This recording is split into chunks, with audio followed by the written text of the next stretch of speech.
So, Congressman Paul, where do you come down on this?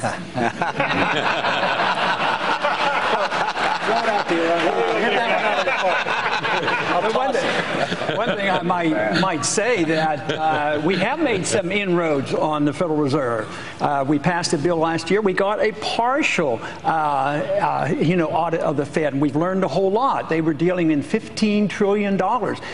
$5 trillion went overseas to bail out foreign banks. But you know what? Congress did a lot. I've worked on it for a good many years.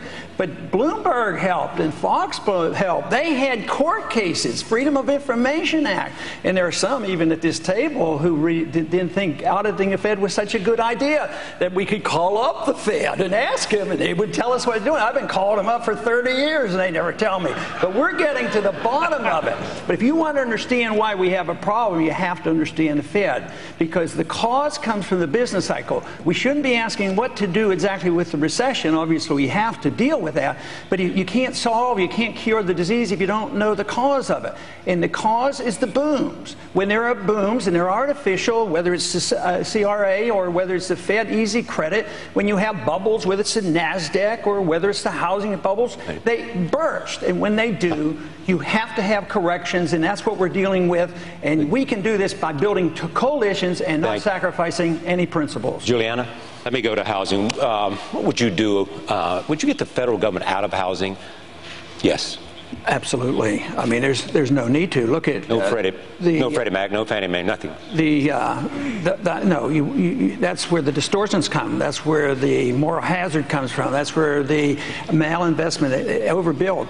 It was predictable. You talked about what economists we should look to, and unfortunately, we've been living with Keynesian economics for many, many decades. And everybody who was right about predicting the bubbles were Austrian economists. They said they were coming.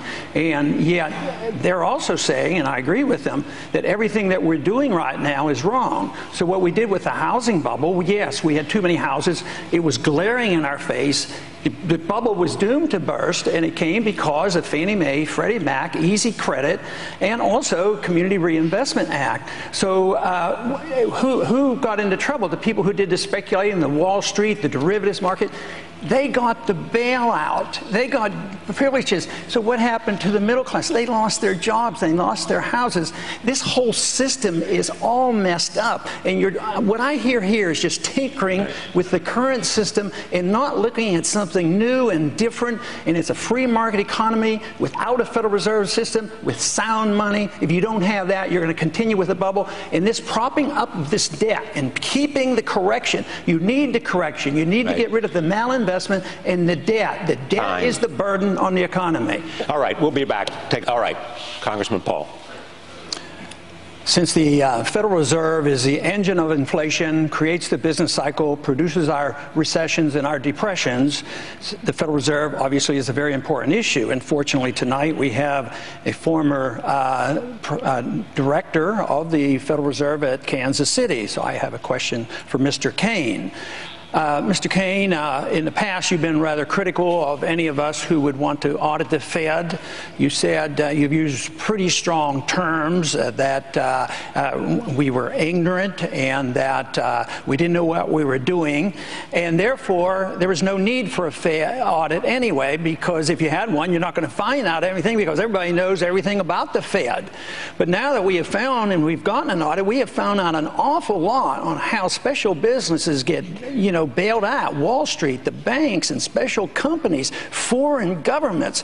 And you said that you advised those of us who were concerned, and you belittled. You say, call up the Federal Reserve and just ask them to get a PR person. So do you still stick by this, that this is this is frivolous, or do you think it's very important? 64% of the American people want a full audit of the Fed on a regular basis. Mr. Kaine. First of all, you have misquoted me. I did not call you or any of your people ignorant. I don't know where that came from. I'll get it for you. All right? Now, so you got to be careful of the stuff that you get off the internet, because that's just not something that I have said. Secondly, when I served on the board of the Federal Reserve in the 1990s, we didn't do any of the things that this Federal Reserve is doing. I don't agree with the actions of this Federal Reserve. I don't agree with the actions that have bernanke undertaken by Ben Bernanke. We didn't have a $14 trillion national debt. to prop up with some of the actions that they're taking. And I have also said, to be precise, I do not object to the Federal Reserve being audited. I simply said, if someone wants to initiate that action, go right ahead. It doesn't bother me. So I've been misrepresented in that regard. But people who say, well, we ought to audit the Federal Reserve because we don't know enough about it. Well, here's the advice I've given to people who are worried about an audit of the Federal Reserve. Call them up and ask them if you can stop by and have one of their PR people or one of their public relations people explain to you how the Federal Reserve operates. I think a lot of people are calling for this audit of the Federal Reserve because they don't know enough about it. There's no hidden secrets going on in the Federal Reserve to my knowledge. How about a hint? To take that job. I got to keep them confidential. Okay, Congressman Paul.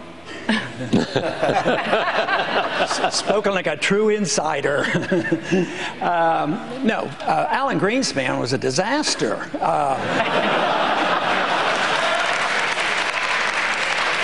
Everybody in Washington, liberals and conservatives, said he kept interest rates too low too long. Of course, the solution was lower them even more, and they think that's going to solve our problem.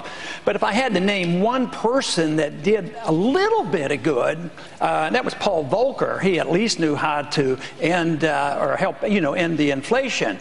But of course, with my position that I don't think highly of the Federal Reserve, and I think we should have sound money, and we shouldn't have somebody deciding what the interest rate should be and how much money supply we should have. I mean, nobody satisfies me. But certainly Alan Greenspan has ushered in the biggest bubble. And what did we do? We've continued the same thing, doing the same thing. We think the inflation under Alan Greenspan was bad, so we're trying to solve the problem by inflating even further. So Bernanke compounds the problem. He's inflating twice as fast as Greenspan was. But Greenspan caused so much trouble, and he used to believe in the gold standard. I think he's coming around to that, and before he retires, he'll write his biography and explain why he's coming back to the gold standard.